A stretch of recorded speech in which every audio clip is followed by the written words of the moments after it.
Reflexão Bíblica. Convido você a abrir sua Bíblia ou acessar sua Bíblia na primeira carta de João, no capítulo 5, nos versos 11 a 13. A carta de João é a carta que nós temos utilizado para as nossas devocionais, especialmente nesses últimos cultos que estamos fazendo online. E esta carta, ela é a carta que mais trata a respeito do amor, de maneira condensada, ou seja, repetidas vezes ou repetindo mais vezes a expressão amor, é essa carta de João. E essa carta, ela ganha uma importância muito grande nos tempos que nós estamos vivendo, que talvez mais do que outros tempos separou de maneira muito clara a espiritualidade da religiosidade.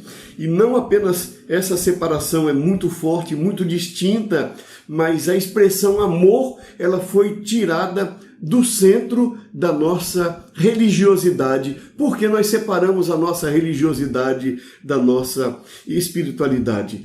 De qualquer maneira, essa primeira carta de João, ela ganha muita importância nesse momento. No texto de hoje, que nós fizemos menção, os versos 11 a 13 do capítulo 5, a palavra-chave é a palavra vida eterna. Deus é a vida eterna. E a carta de João fala que em Jesus nós passamos a participar dessa vida eterna, que ela deve ser entendida nos textos de João muito mais como uma qualidade de vida do que uma quantidade de vida.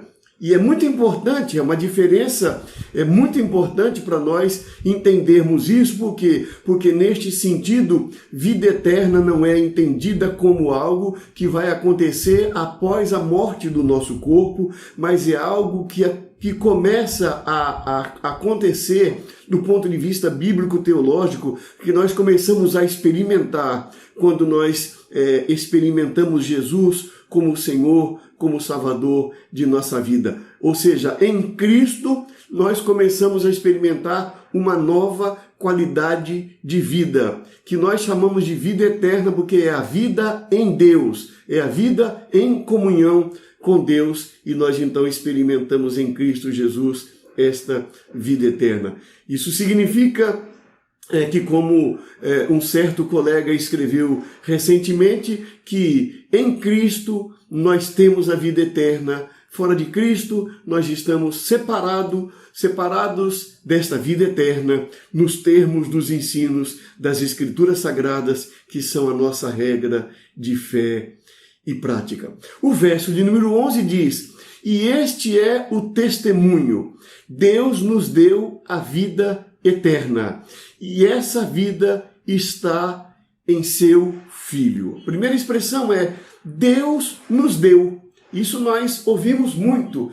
João escreveu sobre isso, por exemplo, no livro, ou no Evangelho de João, no capítulo 3, verso 16, "Porque Deus amou o mundo de tal maneira que Ele deu o seu Filho unigênito, para que todo aquele que nele crer não pereça, mas tenha a vida eterna." Então, é uma doação de Deus. Deus compartilha a sua vida, que é eterna, com cada um de nós, através da pessoa de Jesus Cristo. É uma qualidade de vida nova que Deus nos dá.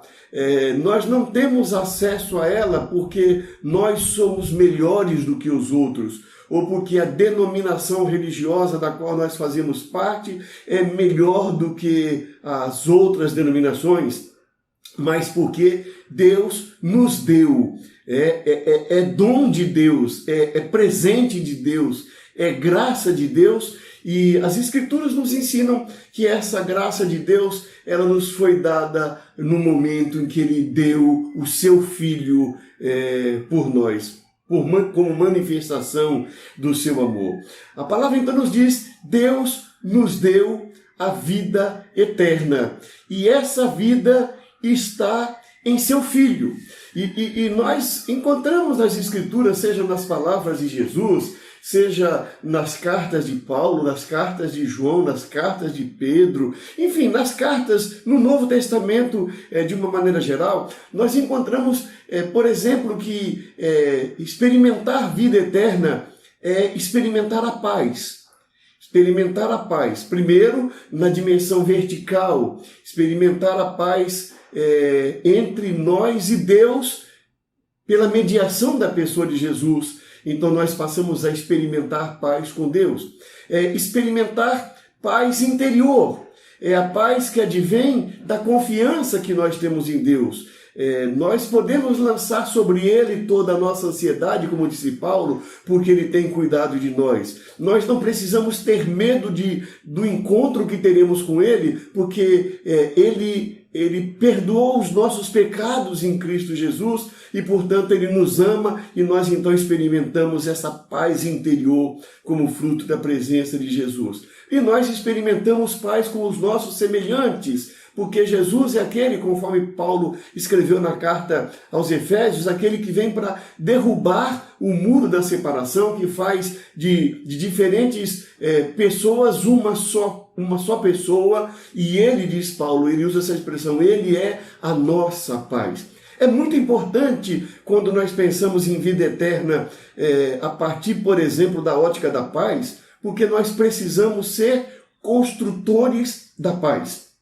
Nós não somos construtores da guerra, nós não somos construtores da violência. A guerra e a violência, elas não combinam com a vida eterna que nós experimentamos em Cristo Jesus. Então, é ter paz, é a experiência de ter vencido os nossos pecados, não porque não estejamos sujeitos a errar, mas porque, como disse João em um dos textos dessa primeira carta que nós estamos lendo, porque nós temos um advogado.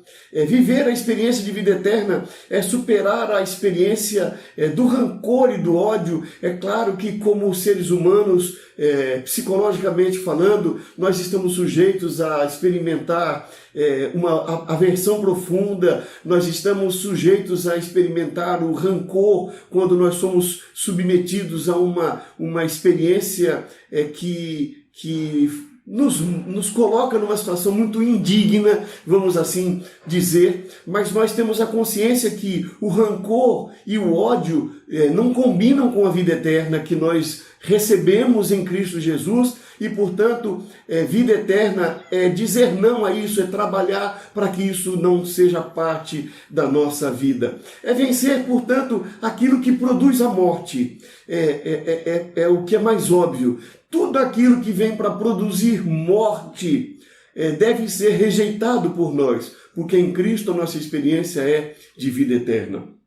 No verso 12, nós encontramos uma outra expressão. Ele diz, quem tem o Filho tem a vida. Quem não tem o Filho de Deus não tem a vida. Nós podemos ver essa afirmação sendo repetida em outros textos. É o ensino das Escrituras Sagradas. É que na experiência com a pessoa de Jesus Cristo, nós temos a vida. A vida passa a fazer parte da nossa vida.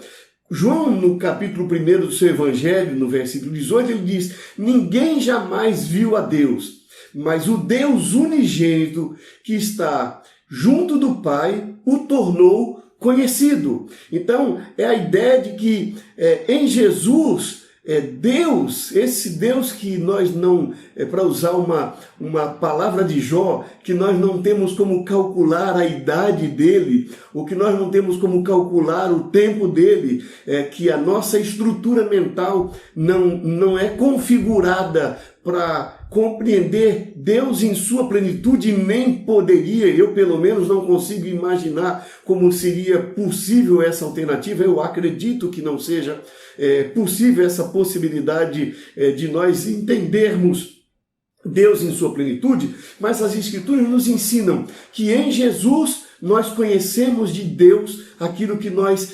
necessitamos e por isso em Jesus nós temos a vida eterna. O autor ou a autora da carta aos Hebreus escreveu, portanto, irmãos, temos plena confiança para entrar no Santo dos Santos pelo sangue de Jesus, por um novo e vivo caminho que ele nos abriu por meio do véu, isto é, do seu corpo. Temos, pois, um grande sacerdote sobre a casa de Deus. É a ideia de que Jesus é o sacerdote que tinha o papel de fazer a intermediação entre o pecador e Deus, né? E aí Jesus se torna esse nosso sacerdote que rasgou o véu, como diz a Escritura, quando Jesus morreu, o véu do templo foi rasgado, uma linguagem simbólica para dizer que não tem nada mais que nos separe de Deus, porque Jesus tornou possível esse nosso acesso a Deus. Então, quem tem o Filho de João tem a vida, quem não tem o Filho de Deus não tem a vida. E ele termina esse texto, versículo 13, dizendo: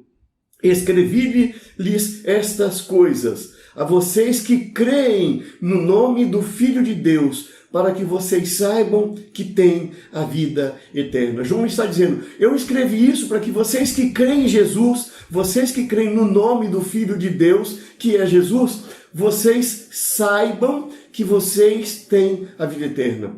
Nós temos a vida eterna em Jesus. E para isso, e essa é uma das finalidades da carta de João, para que nós tenhamos consciência, para que nós saibamos que nós temos a vida eterna. Isso é uma coisa muito importante e eu quero terminar com essa fala.